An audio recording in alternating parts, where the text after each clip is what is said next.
Sex को लेकर समाज में कई तरह की धारणाएं बनी हुई हैं, जिनकी वजह से लोग इस विषय पर खुलकर बात करने से कतराते हैं। लेकिन सच यह है कि सेक्स कोई पाप नहीं, बल्कि यह जीवन का आधार है।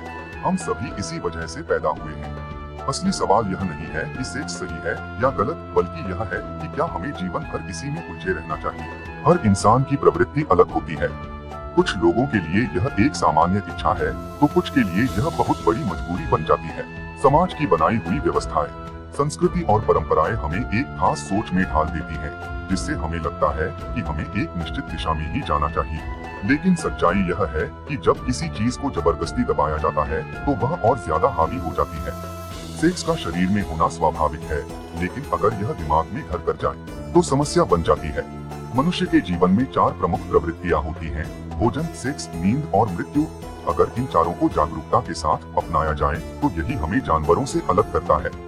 जब कोई व्यक्ति इन इच्छाओं में पूरी तरह फंस जाता है और खुद को नियंत्रित नहीं कर पाता, तब उसका जीवन संघर्षमय हो जाता है। इसलिए यह समझना जरूरी है कि सेक्स जीवन का एक अंश है, लेकिन यह पूरा जीवन नहीं है। यह हमारे शरीर की एक प्रक्रिया है, जिसे चाहे तो नियंत्रित किया जा सकता है। ग्लानि महसूस करने की कोई जरूरत नहीं है, क्योंकि यह एक स्वाभाविक प्रवृत्ति है। लेकिन यह महत्वपूर्ण है कि आप इसे नियंत्रित करें, न कि यह आपको नियंत्रित करे। जब कोई चीज आपको मजबूर करने लगे, तो आप उस पर काबू पाने की कोशिश करें। इच्छाओं का रूपांतर संभव है। जैसे बचपन में हमें चॉकलेट खाने की लालसा थी, बड़े होने पर दूसरी चीजों की लालसा होने लगी। सेक्स को लेकर जागरूकता और संतुलन बनाए रखना ही आध्यात्मिकता की राह है। यह कोई पाप नहीं है, लेकिन इसे अनियंत्रित रूप से अपनाना भी सही नहीं है। जब हम किसी चीज के गुलाम बन जाते हैं, तो हम अपनी ही इच्छाओं के बंदी बन जाते हैं।